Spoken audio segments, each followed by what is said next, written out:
नमो अरिहन्ताणं नमो सिद्धाणं नमो आयर्याणं नमो अजायाणं नमो लोये सबसाहुणं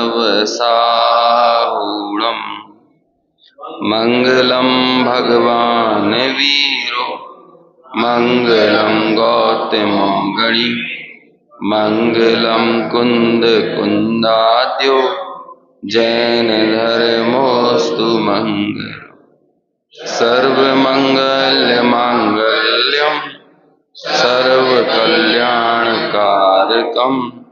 प्रधानम सर्वधर्माणां जैनम जयतु साक्ष्य जैनम जयतु साक्ष्य येनात्मा बुध्यतात्मैव परत्वेनैव च परम् अक्षयानन्तबोधाय तस्मै सिद्धात्मने नमः। समाधि तंत्र श्लोक 95 और 96 की अपनी चर्चा चल रही थी। सुप्त आदि अवस्थाओं में भी अवैकल्य यानी विकलता रहित अनुभूति कैसे रहती है, इस बात की चर्चा श्लोक 95 में की और 96वें श्लोक में उस अनुभूति के बल पर ये चित्त कैसे और कहाँ से अनासक्त होता है, ये बात कही। टीकाओं की चर्चा करना है। दोनों ही श्लोक हमने कल इनके अन्वयार्थ देखे थे, इनका मूल भाव देखा। अब अपन इनकी टीका पढ़ेंगे, उससे पहले एक बार फिर से इन दोनों ही श्लोकों का पाठ करते हैं। पेज 174 और 175 पर यत्रैवाहि तद्धि पुंसः श्रद्धा तत्रैव जायते यत्रैव जायते श्रद्धा चित्तं तत्रैव लीयते जहाँ बुद्धि हो मग्न वहीं हो श्रद्धा निष्पन्न हो श्रद्धा जिसकी जहाँ वहीं पर तन्मय मन। अगला श्लोक यत्रा नाहि तद्धि पुंसः श्रद्धा तस्मान्निवर्तते यस्मान्निवर्तते श्रद्धा कुतश्चित्तस्य तल्लया। पद्यानुवाद श्रद्धा नहीं मतिमग्नता श्रद्धा का भी लो श्रद्धा बिन कैसे बने चेते स्थिरतायो। देखो एक नीचे स्टोपदेश का श्लोक और दिया है, श्लोक 37, वो भी इस अर्थ को ही बताने वाला। एक बार वो और पढ़ते हैं, बहुत प्रसिद्ध श्लोक है वो भी। यथा यथा समायाति संवित्तौ तत्त्वमुत्तमम् तथा तथा न रोचन्ते विषया सुलभा अपि। उस ये जो स्टोपदेश का श्लोक है, इसका भी ऐसा ही अर्थ है। जैसे जैसे आपको उत्तम तत्व प्रिय लगने लगता है या अनुभव में आता जाता है, वैसे वैसे सुलभ विषय भी रुचते नहीं हैं या रुचिकर नहीं लगते हैं, है ना। देखो गुरुदेव श्री जैसी आत्मा की चर्चा करते हुए आहा हा करते थे, हम और आप में कभी ऐसा रसगुल्ला कोई खाया हो तो आहा हा निकली हो तो बताओ है? कभी हमने कोई अच्छे एसी कूलर पंखे में या फिर हमें कोई बहुत बड़ी उपलब्धि की सूचना मिली हो तो हमें ऐसी कोई आहा हा निकली है? तो हम तो भोगों में रह के भी वैसा आनंद नहीं लूट पाते, और वैसा आनंद वो उसकी चर्चा करके लूटते थे। ये चीज ही ऐसी है ना।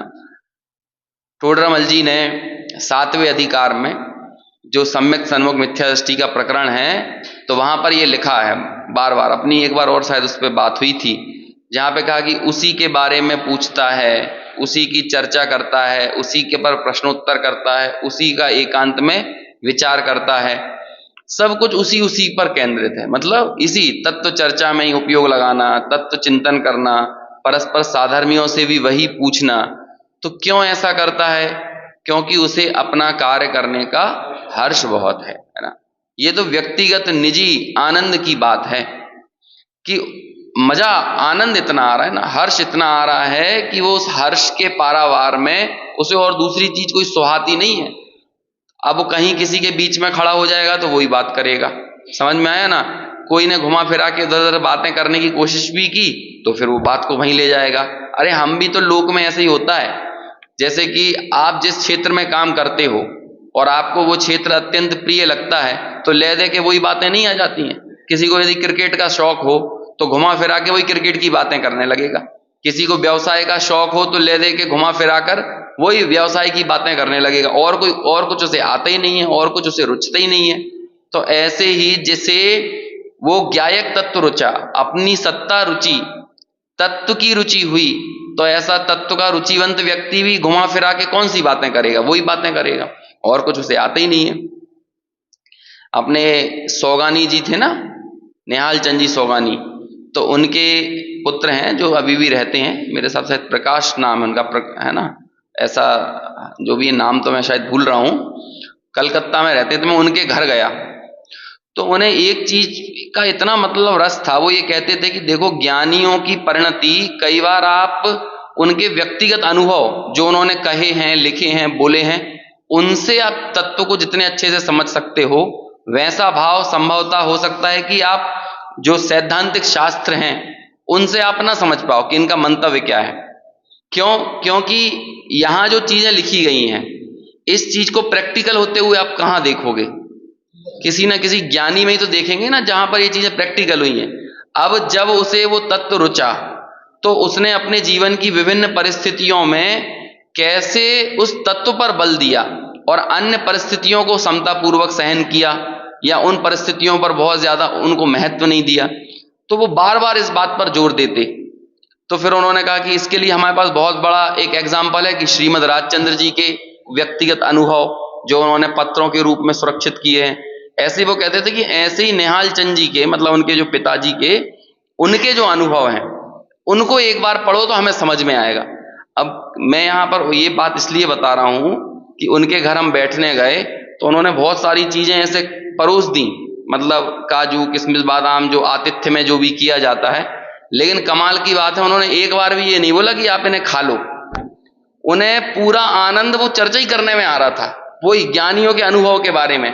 उनकी जो धर्मपत्नी थी वो पूरा आतिथ्य में लगी हुई हैं, है ना, और जो भी घर में जो भी क्रिया चल रही है वो चल रही है, लेकिन उनको कोई रस इस बात में नहीं कि आप इसको, है ना, थोड़ा सा लोग नहीं तो आओ भगत में ही समय लगा देते हैं।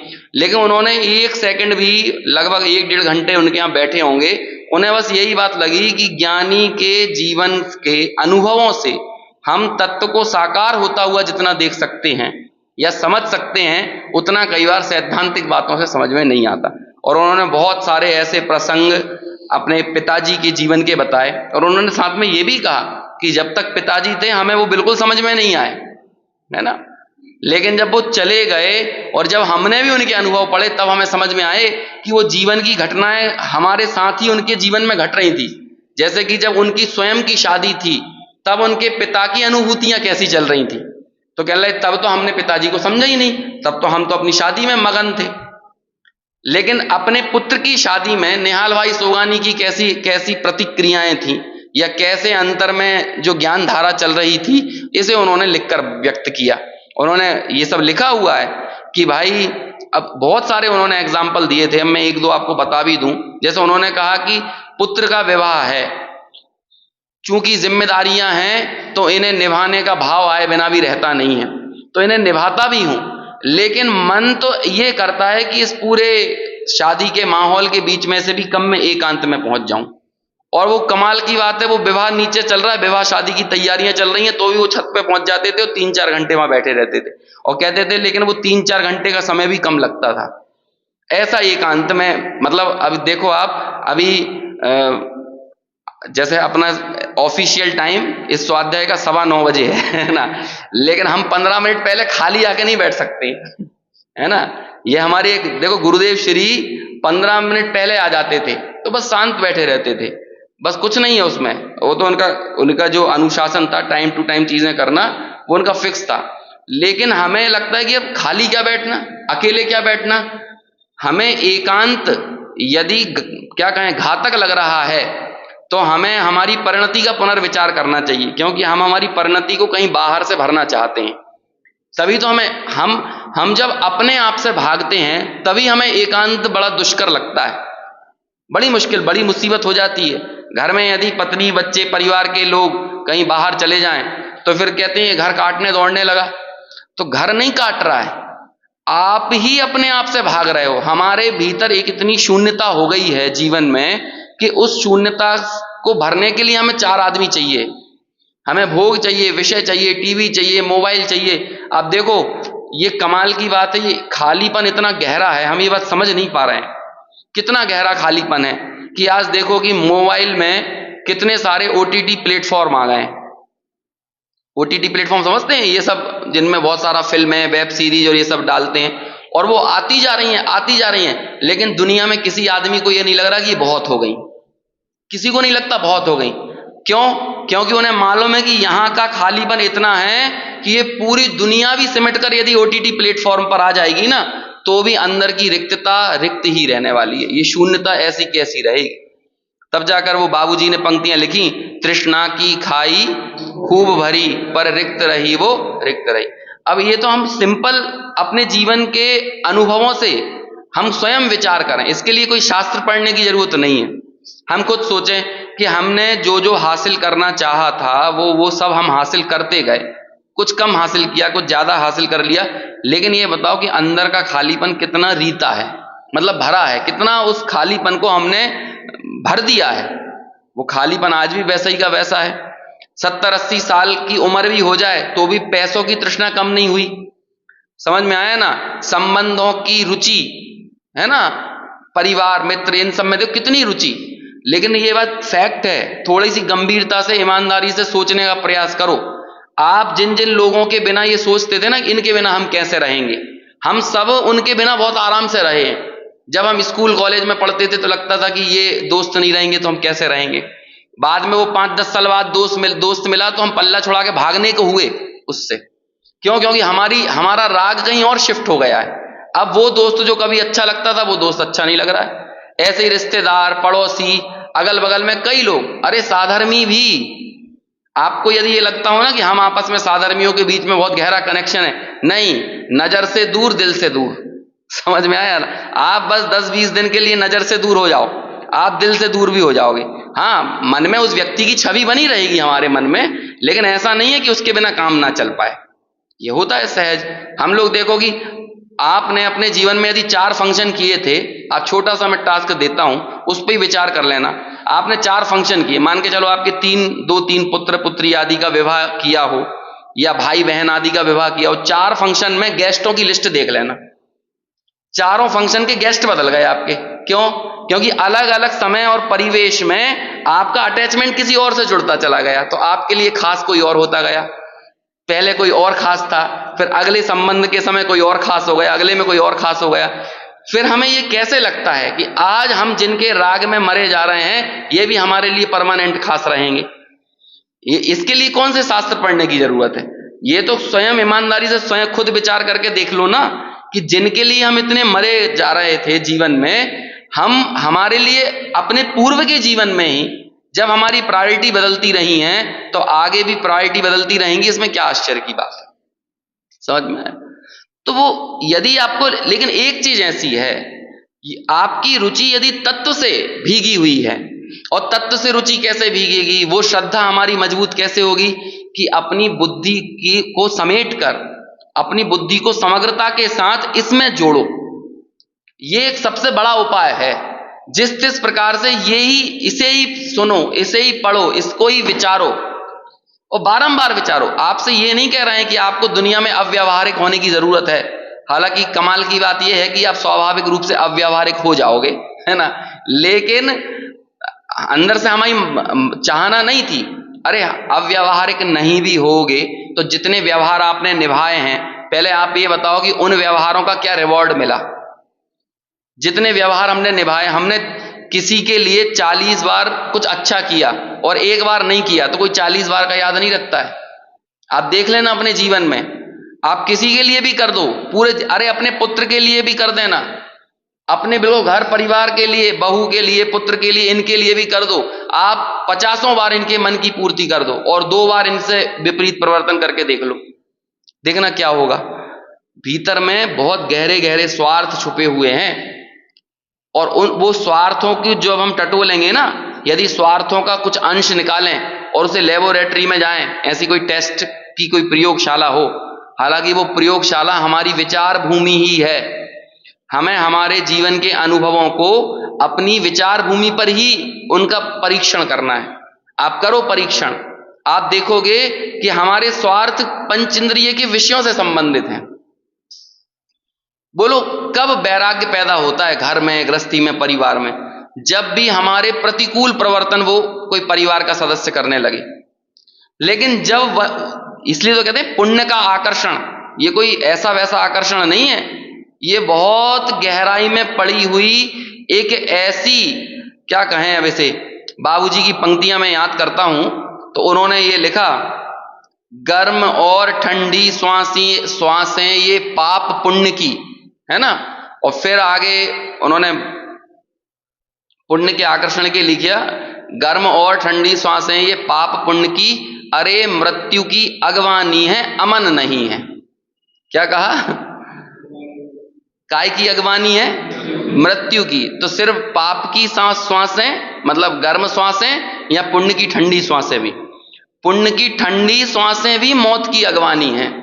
लेकिन बोलो किसे वो मौत की अगवानी लगती? पाप को तो पाप सारा जगत मान लेता है, लेकिन कौन ऐसा विरले है जो पुण्य को भी पाप कहे? पुण्य को पाप कहने का अभिप्राय यह है कि पुण्य के उदय में बहे नहीं, पुण्य के उदय में मतवाला ना हो, पुण्य के उदय में कसाई ना हो, पुण्य के उदय में वेद विज्ञान की धारा को बरकरार रखे। कौन है ऐसा? पाप के उदय में तो आपका वेद विज्ञान कदाचित थोड़ा सोच लो चल भी जाए, लेकिन पुण्य के उदय में कहां चलता है? आपकी प्रतिष्ठा बढ़े, लोकप्रियता का नशा इतना गहरा होता है ना कि दुनिया में कोई दोष बताने वाला अच्छा नहीं लगता है। जब आप लोकप्रिय हो जाओ तो लोकप्रियता में आप किसी की कमियां नहीं बता सकते। यदि आप कमियां बताओगे ना तो सामने वाले को लगेगा हमसे ईर्ष्या करते हैं। भले आप भले मन से भी बताओ तो भी लोग सुनने के लिए तैयार नहीं है। खूब धन संपत्ति रुपया बढ़ रहा हो तब कोई कह दे कि अब मंदिर देव गुरु धर्म शास्त्र के प्रति अपनी भक्ति प्रीति दिखाओ, तो नहीं कर सकते व्यक्ति, उसमें रुचि नहीं लगेगी उनकी। लोगों को यह लगेगा कि ज्यादा मंदिर जा रहे हैं इसका मतलब घर में कोई समस्या है।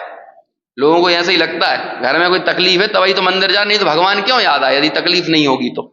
समझ में? ज्यादा स्वाध्याय करने लगे तो फिर आदमी ये कारण तलाशता है, ये स्वाध्याय इतना क्यों कर रहे हैं, कोई दिक्कत है क्या? या तो एकदम फ्री होंगे, या तो बेरोजगार होंगे, या घर में कोई पत्नी बच्चे है ना, पति और भी कोई सदस्य वो कोई प्रताड़ित करता होगा, कोई बीमारी या रोग हो गया होगा। लोग सीधा कनेक्शन कहां से जोड़ते हैं? यदि आप धर्म कार्यों में प्रवृत्त हो तो असाता वेदनीय से जोड़ते हैं, लेकिन आप बढ़िया पिक्चर जाओ, घूमने जाओ, रेस्टोरेंटों में जाओ, आनंद मनाओ तो लगेगा कि सब बढ़िया चल रहा है। तब कोई नहीं तलाशता, लगता ये जिंदगी नॉर्मल है। लेकिन जब आप ज्यादा स्वाध्याय आदि में जुड़ गए तो लगने लगेगा ये एब नॉर्मल है। लगेगा कि नहीं? ये सब हमने श्लोक पहले पढ़े हैं, ये सब हमने पढ़े हैं कि दुनिया में जो चीजें सबके लिए सहज लगती, मतलब जो चीजें सुख का कारण है पूरी दुनिया को, वो कैसी लगती हैं? वो सब दुख का कारण लगती हैं। वैराग्य के कारण कैसे लगते हैं? वो दुख रूप लगते हैं। और ये वैराग्य के कारण दुख रूप लगना, यही तो क्या है? यही संवर तत्व की भूल है। समझ में? अब बोलो ये सारी भूलें कैसे निकलेंगी? कैसे निकलेंगी? कि भाई निर्णय करने से, निश्चय करने से, है ना। विचार, निर्णय और निश्चय, बस यही तरीका है। और ये विचार करने का काम कौन करेगा? बुद्धि। निर्णय करने का काम कौन करेगा? बुद्धि। निश्चय करने का काम कौन करेगा? बुद्धि। और जब ये सब काम हो जाएगा तो श्रद्धा स्वयमेव अपना एकत्व वहां पर समर्पित कर देगी। ज्यादा श्रद्धा को दोष देने की जरूरत नहीं है, ये काम तो स्वयमेव। यदि आपने निर्णय विचार निर्णय और निश्चय किया और आप अपने क्षयोपशम ज्ञान में एकदम स्पष्ट हो, क्लियर हो। अरे जब ज्ञान ही डमाडोल है तो वो डमाडोल ज्ञान में श्रद्धा अपना, क्या कहते हैं बाबूजी की भाषा में कहें, वो श्रद्धा अपना उपास्य देव कहां से खोजेगी? श्रद्धा को अपना उपास्य देव यानी श्रद्धा जिसकी उपासना करे, श्रद्धा अपना सर्वस्व जिसे समर्पित कर दे, ऐसा वो उपास्य तत्व श्रद्धा तभी उसे मानेगी, स्वीकारेगी जब ज्ञान ने सब कुछ नक्की करके दे दिया है। ये यहां पर कहा है, यत्रैवाहितद्धि पुंसः श्रद्धा तत्रैव जायते। समझ में आया? याद हुआ कि नहीं? याद होगा तो काम आएगा। बिल्कुल सरल है ये, कोई कितना आसान है। यत्रैवाहितद्धि पुंसः श्रद्धा तत्रैव जायते, यत्रैव जायते श्रद्धा चित्तम तत्रैव लीयते। चित्त वहीं लीन होता है। चित्त की लीनता परिवर्तित करने की चेष्टा मत करो, बुद्धि से निर्णय पक्का करो, श्रद्धा से एकत्व स्वीकार करो, है ना? मतलब श्रद्धा का समर्पण दो, और जहां पर बुद्धि होगी, जहां पर श्रद्धा होगी, हमारा चित्त स्वयमेव वहां पर ही लीन होगा। समझ में आया? अब जैसे कई बार लोग बोलते हैं ना कि अब जब हम स्वाध्याय पढ़ते सुनते हैं तो हमें नींद आ जाती है। तो अब क्यों आ जाती है नींद? विचार करो। अभी यही बात हम आपसे कहेंगे कि सुनो, आपको मैं कुछ 10 शेयर बता रहा हूं, इन शेयरों में आप इन्वेस्ट करोगे, यदि आपने इनमें कर लिया तो 2 महीने में बिल्कुल लिख के ले लो, गारंटी कि आपका 3 गुना पैसा होना है। अब बोलो नींद आए तो बैठो यहां पे सुनने के लिए। अब बोलो 10 शेयर बिल्कुल ऐसे पूरा स्क्रिप्ट नंबर क्या है, उसकी स्पेलिंग क्या है, पूरा का पूरा प्रॉपर लिखेंगे कि नहीं? बोलो अब नींद आ रही है कि नहीं? क्योंकि यहां पर क्यों नहीं लगता मन, चित्त यहां पर क्यों नहीं लगता? क्योंकि यहां पर श्रद्धा नहीं है। और श्रद्धा नहीं है तो क्यों नहीं है? क्योंकि बुद्धि ने निर्णय नहीं किया है कि यही मेरे लिए कार्यकारी है। बुद्धि ने यह निर्णय नहीं किया है कि यही मेरे लिए कल्याणकारी है, यही मेरे लिए सुखकारी है, इससे ही मेरे जन्म मरण रूपी दुखों का अभाव होगा। पहले तो लोगों को जन्म मरण ही दुख नहीं लगता है ना, ये सच्ची बात है, नहीं लगता दुख। भले हम कहते हैं कि अरे मर ना जाए, लेकिन मर ना जाए कहने से क्या होगा? मरोगे तो गारंटी है। तो यदि यही तो कहते हैं, मोह की महिमा के प्रकरण में लिखा ना, मौत का निश्चय करके भी सद्विचार में नहीं प्रवर्तता है।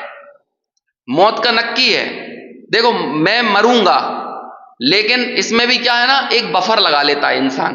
बफर समझते हैं? जैसे 2 ट्रेन के डिब्बे होते हैं, उसके बीच में बफर लगा होता है।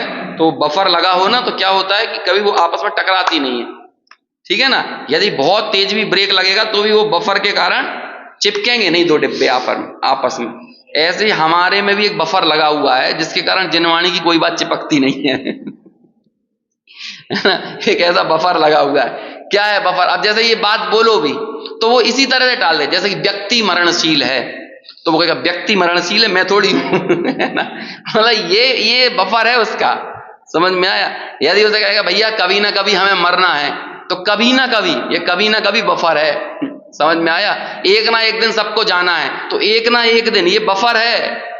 तो ये बोलते हुए भी, क्योंकि यदि निश्चय होता तो बोलो इस मृत्यु रूपी दुख के अभाव करने का प्रयास क्यों नहीं करता? यदि ये दुख लगता, वाकई में दुख लगता, तो बोलो इस दुख के अभाव का प्रयास क्यों नहीं करता? 50 तरह के इंश्योरेंस के प्लान चलते हैं, वो प्लान व्यक्ति लेना स्वीकार लेता है, लेकिन सर्वज्ञ की बात का निर्णय नहीं है। अभी कोई आदमी जिसकी 15,000 20,000 रुपए तनख्वाह हो और वो आपको आके बता दे, और वो 10 बातें मारेगा कि देखो ये प्लान आपके जीवन के लिए अच्छा है, ये आपके भविष्य के लिए अच्छा है, ये ऐसा वो वैसा है, हमें उसकी बात की तो श्रद्धा हो जाएगी, लेकिन बीतरागी भगवान की श्रद्धा नहीं होती है। बोलो वो हमारे लिए 10-5 प्लान चिपका के चला जाता है, लेकिन ये वीतरागी भगवान कहते हैं इन दुखों के अभाव करने के लिए तत्व विचार ही सबसे उपयोगी कार्यकारी उपाय है, कारगर साधन है। तो हमें तो ये वाली बात तो रुचती नहीं है, क्योंकि यदि रुचति, यदि ये विचार होता, निर्णय होता, निश्चय होता, तो बोलो हम इस कार्य में क्यों नहीं प्रवृत्त होते। समझ में आया ना। भगवती प्रज्ञा का, भगवती प्रज्ञा, ये जो ज्ञान है ना, ये बुद्धि जो निर्णय में लगी, जो भेद ज्ञान करने में जो बुद्धि लगेगी, वो उसे भगवती प्रज्ञा कहा है। 294 नंबर की गाथा एक बार हमने शायद पढ़ के भी बताई थी यहाँ पे। अरे वो प्रज्ञा नॉर्मल प्रज्ञा नहीं है। और देखो विचार करो, प्रज्ञा उसको ही कहते हैं जो भेद विज्ञान कर ले, जो आपका तत्व आपको दे देना, वो प्रज्ञा है।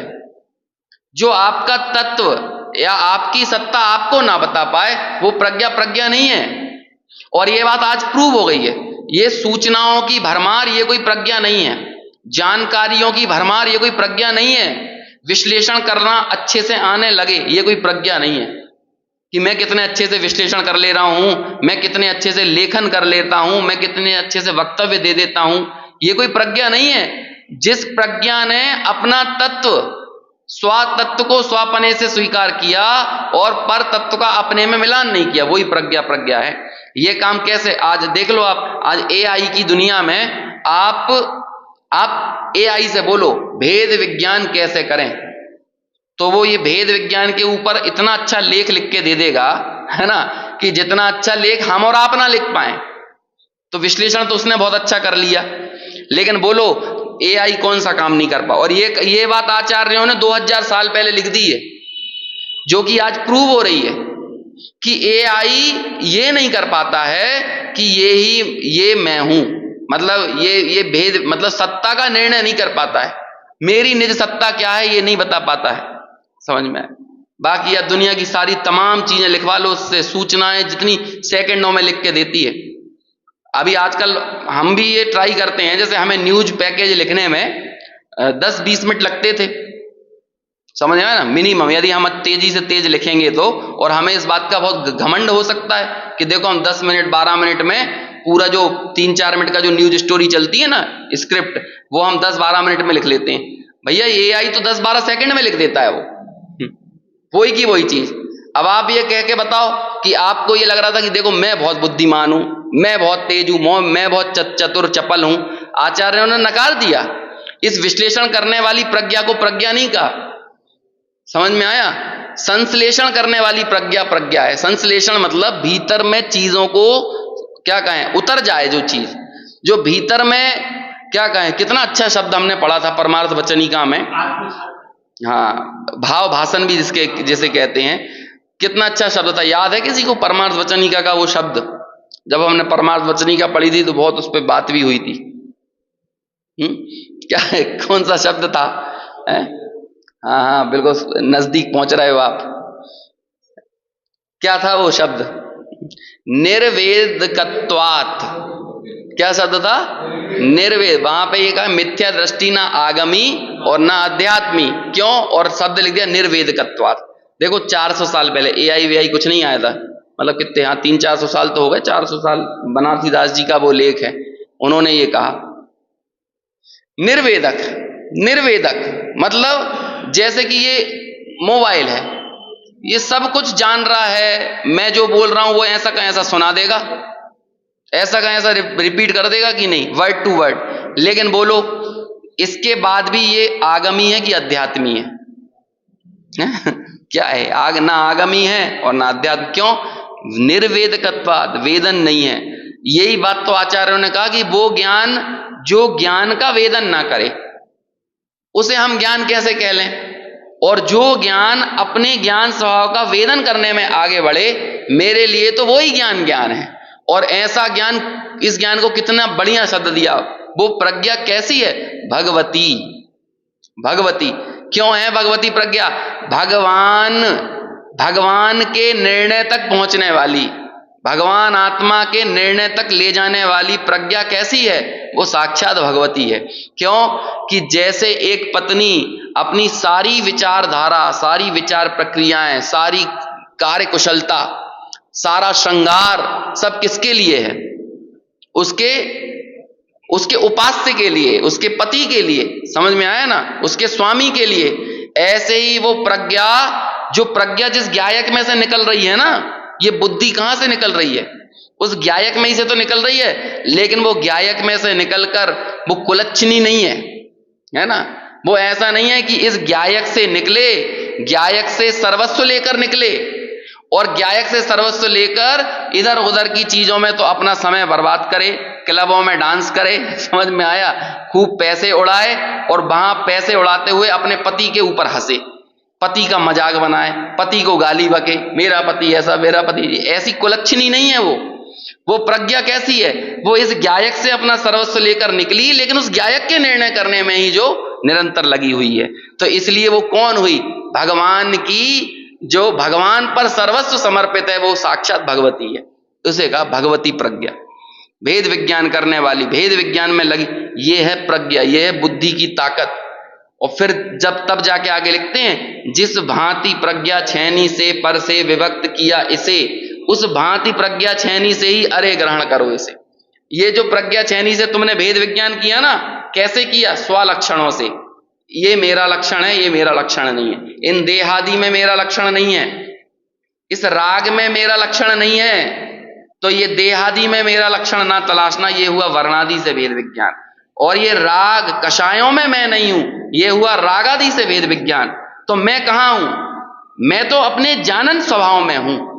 तो कितनी विरोधाभासी बातें हैं। लोग कहते हैं भैया हम तो ज्ञान नहीं है, हम में तो कोई ज्ञान व्यान नहीं है, हमें तो नहीं दिखता कि ज्ञान कहीं से आ रहा है। तो उससे हम पूछते हैं कि तू ये कैसे बोल रहा है कि तुझ में ज्ञान नहीं है, तू ज्ञान से बोल रहा है कि बिना ज्ञान के बोल रहा है। मैं कुछ नहीं जानता, ये तुम कैसे जानते हो कि मैं कुछ नहीं जानता?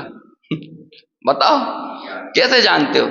ये ठीक वैसी बात है जैसे छोटे बच्चे होते हैं ना, अपन उनको लालच दें कि देख बेटा तू यदि सो जाएगा तो तेरे को हम कल गिफ्ट देंगे। तो फिर वो बच्चा एकदम चद्दर ओढ़ के बोलता है, देखो पापा मैं सो गया, आप गिफ्ट दे दो। बोलो, अज्ञानी की गूंज कुछ ऐसी ही है। वो ये बोल रहा है कि मुझे में ज्ञान नहीं है, हमें तो कहीं ज्ञान नहीं दिखता, हमें तो कहीं ज्ञान नहीं दिखता। तो उससे बोलते तू ये बोल कैसे रहा है कि तुझे ज्ञान नहीं दिखता?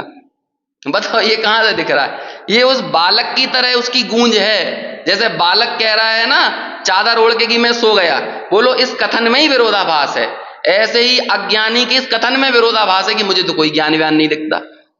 अरे ये जो कुछ भी दिख रहा है वो क्या दिख रहा है? ज्ञान दिख रहा है। इसीलिए तो कहा आबाल गोपाल सबको सदाकाल।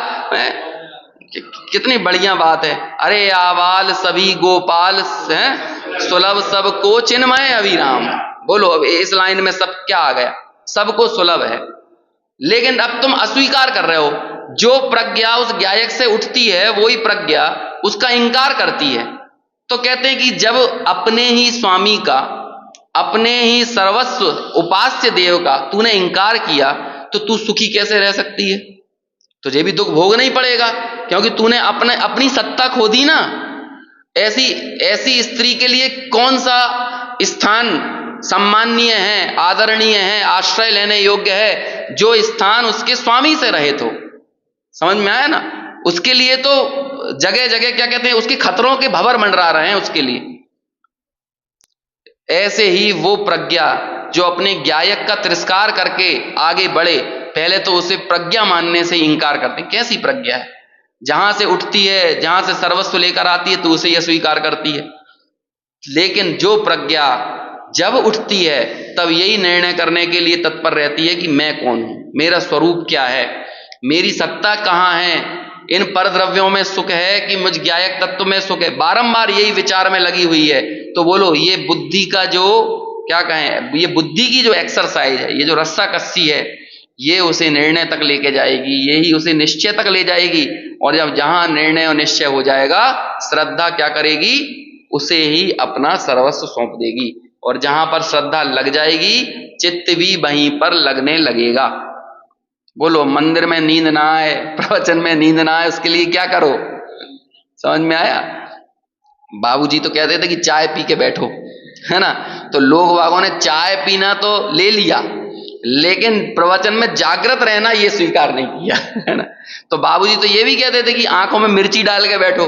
तो चाय पीना तो सबने मान लिया, लेकिन आंखों में मिर्ची डाल के भी तो कभी कोई आया करो। समझ में आया? चाय पी के तो सब आ जाते हैं, लेकिन मिर्ची डाल के तो कोई नहीं आता है।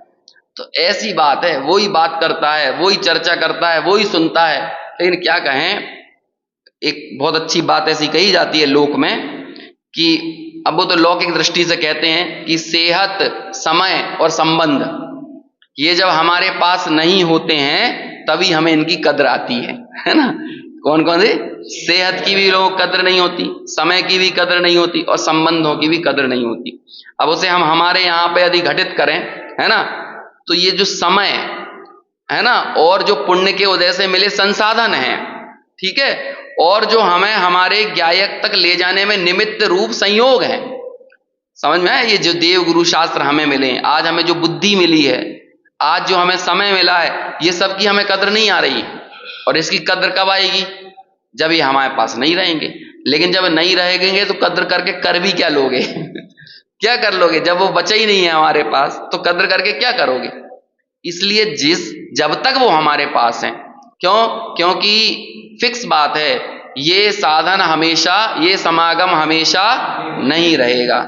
ये समागम रहे भी तो हम नहीं रहेंगे, और समागम भी रहे और हम भी रहे तो जैसे भाव हमारे अभी हैं ये नहीं रहेंगे। अब बोलो, इन तीन चीजों की आज सुलभता हमारे पास है, और ये सर्व सुलभता का सदुपयोग यदि हम अपने को जानने में ना करें, बुद्धि का उपयोग निर्णय में ना करें, निश्चय में ना करें, विचार में ना करें, तो वो लोग संवेदन तक कैसे पहुंच सकते हैं?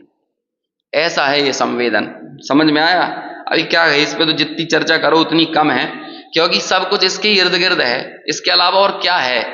आपकी बुद्धि, आपकी श्रद्धा और आपके चित्त की लीनता। चित्त की लीनता हमें दुखी बना रही है। ये जो अगला श्लोक कहा ना कि जहां नहीं मति मग्नता, मति मग्नता यानी जहां पर बुद्धि मग्न नहीं हो रही है, जहां बुद्धि नहीं लग रही है वहां पर श्रद्धा भी नहीं लगती है, और जहां पर श्रद्धा नहीं होती वहां पर चित्त स्थिर भी नहीं होता है। तो ये सब चीजें एक दूसरे से रिलेट करती हैं, को रिलेटेड हैं। देखो पढ़ता हूं मैं टीका। जहां ही अर्थात जिस विषय में ही बुद्धि लगती है, अर्थात बुद्धि दत्तावधान रूप लग्न होती है, यत्रात्महित धीरिति, ऐसा भी पाठ है। उसका अर्थ यह है कि जहां आत्महित की बुद्धि है, कल हमने ये वाला अर्थ किया था, है ना, जो हिताहित को ना जाने एक बुद्धि वो, और जो हिताहित से जागरूक है, हिताहित को जानती है एक वो बुद्धि। तो जहां आत्महित की बुद्धि है, अर्थात जहां आत्मा का हित उपकार होता है, अर्थात जहां वह हितकर उपकारक है, ऐसी बुद्धि होती है, वहां धी अर्थात बुद्धि लगती है। किसकी? पुरुष की। उसकी श्रद्धा रुचि वहां ही अर्थात उस विषय में ही उत्पन्न होती है, और जहां श्रद्धा उत्पन्न होती है वहां ही चित्त लीन होता है या आसक्त होता है। भावार्थ, जिस विषय में किसी पुरुष की बुद्धि सावधानी पूर्वक लगी रहती है, अर्थात जो विषय उसको हितकर या उपकारक लगता है, उसमें उसको श्रद्धा उत्पन्न होती है, और जहां श्रद्धा उत्पन्न होती है वहां चित्त लीन हो जाता है। चित्त की यह लीनता ही सुप्त उन्मत्त अवस्था में भी पुरुष को उस विषय से हटा नहीं सकती। आप सो भी रहे हो, लेकिन आपकी बुद्धि ने निर्णय करके आपकी श्रद्धा को जो तत्व दे दिया है, और श्रद्धा वहां पर लग गई है, तो चित्त की मग्नता निरंतर वहां पे है। फिर आप सो रहे हो तब भी जागृत हो। समझ में आया ना? ऐसा है। अर्थात उस विषय से हटा नहीं सकती, अर्थात वह पुरुष उस विषय से च्युत नहीं होता, उसमें लीन रहता है। भेद विज्ञान द्वारा श्रद्धा पूर्वक आत्मस्वरूप के जो संस्कार जागृत हुए हैं, उनका बल किसी भी अवस्था में, यानी जागृत, सुप्त अथवा उन्मस्त अवस्था में चालू रहे बिना नहीं रहता। इसलिए आत्मार्थियों को भेद विज्ञान द्वारा आत्मस्वरूप के संवेदन के लिए आत्मरुचि पूर्वक ऐसा अविरत प्रयत्न करना चाहिए कि जिससे आत्मश्रद्धा में कोई भी बाह्य परिस्थिति विघ्न रूप नहीं हो अथवा उसको च्युत नहीं कर सके। जैसे जैसे स्व पर पदार्थों के भेद विज्ञान द्वारा आत्मा का उत्तम स्वरूप स्वसंवेदन में विकसित होता जाता है, वैसे वैसे सहज प्राप्त रमणीय पंचेंद्रिय के विषय भी रुचते नहीं हैं, अर्थात उनके प्रति उदासीनता और उपेक्षा उत्पन्न होने लगती है। देखो अगली टीका और पढ़ लेते हैं, चर्चा अपन ने इस पर कर ही ली है विस्तार से, पेज 176 पर। जहां अर्थात जिस विषय में बुद्धि संलग्न नहीं होती, अर्थात बुद्धि दत्तावधान रूप नहीं होती। यगे वाहित धोरिति ऐसा भी पाठ है, उसका अर्थ यह है कि जहां अहित बुद्धि यानी जो चीजें हमें अनुपकारक लगती हैं, अहित बुद्धि जिनके प्रति है, अर्थात अनुपकारक बुद्धि होती है किसकी? पुरुष की। उस विषय से श्रद्धा वापस फिरती है। जिससे श्रद्धा वापस फिरती है उस विषय में चित्त की लीनता कैसे हो सकती है? उस विषय में चित्त का लय अर्थात आसक्ति कहां से होगी? अर्थात कहीं से भी नहीं होगी। जिस वस्तु को पुरुष हितकारी नहीं समझता उस वस्तु में उसको रुचि उत्पन्न नहीं होती, और जिस वस्तु में रुचि नहीं होती उस वस्तु में उसका मन किस प्रकार लगेगा? यानी नहीं लगेगा। अज्ञानी जीवों को इंद्रियों के विषय इष्ट लगते हैं, हितकारी लगते हैं, इसलिए उनकी रुचि उनमें उत्पन्न होनी है और उनमें मन लगता है। ज्ञानी को वे विषय अनिष्ट नहीं लगते, अपितु उनके प्रति होने वाला राग अनिष्ट अहितकारी लगता है, इसलिए उसकी रुचि उनसे हटती है और उनमें मन नहीं लगता, वह उन विषयों के प्रति उदासीन होता है। ये इष्टोपदेश का के 2 श्लोक हैं, 37 और 38। पिछले वाले टीका में विशेषार्थ में 37वें श्लोक का अर्थ बताया था और इस वाली टीका में 38वें श्लोक का अर्थ बताया। देखो ये नीचे अर्थ टीका जो फुटलाइन है ना, फुटनोट, उसमें लिखा हुआ है। इसे बोलते हैं अपन, यथा यथा न रोचन्ते विषयाः सुलभा अपि तथा तथा समायाति संवित्तौ तत्त्वमुत्तमम्। है ना, बिल्कुल उसको रिवर्स कर दिया। पहले कह रहे थे कि जैसे जैसे आप तत्व के प्रति लगन पैदा होती है वैसे वैसे जो पर विषय हैं वो रुचते नहीं है, और यहां पर कह रहे हैं जैसे जैसे वो पर विषय रुचते नहीं है वैसे वैसे हमारी तत्व के प्रति प्रगाढ़ता, लीनता, रुचि वो बढ़ती चली जाती है। जैसे जैसे सहज प्राप्त इंद्रियों के विषयों से रुचि हटती जाती है, घटती जाती है, वैसे वैसे शुद्धात्म स्वरूप स्वानुभव में आता जाता है, स्वसंवेदन का विषय बनता जाता है। जिसमें चित्त लीन होता है वह ध्येय भिन्न तथा अभिन्न ऐसे 2 प्रकार का होता है। वहां भिन्नात्म स्वरूप ध्येय का फल दर्शाते हुए कहते हैं। तो अब अगले श्लोक में उस भिन्नात्मक स्वरूप ध्येय कैसा है उसके बारे में बताएंगे, और उसके पश्चात अभिन्नात्मक स्वरूप ध्येय कैसा है उसके बारे में कहेंगे। वो चर्चा अपन आगे सोमवार को करेंगे। कल गोष्ठी है, तो गोष्ठी के लिए जितने अपन लोग हैं वो तो निश्चित तौर पे आएंगे ही, और भी आपके संगी साथी परिचित के लोग हों तो उनको भी लाने का प्रयास करें। एक बार अंत में और अपन ये श्लोक पढ़ के अभी की चर्चा यहीं पूर्ण करेंगे।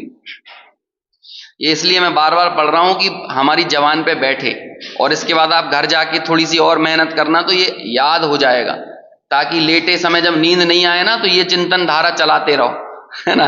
कुछ हो ना हो नींद तो आई जाएगी सोने में। यत्रैवा हि तद्धि पुंसः श्रद्धा तत्रैव जायते, यत्रैव जायते श्रद्धा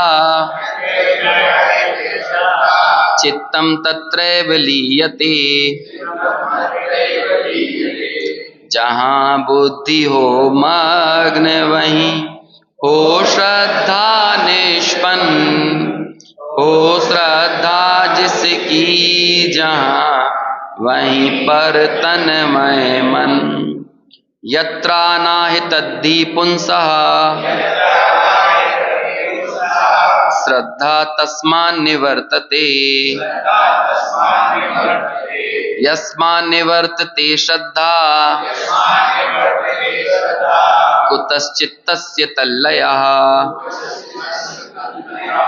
जहां नहीं मतिमग्नता श्रद्धा का भी लो, श्रद्धा बिन कैसे बने चेते स्थिर।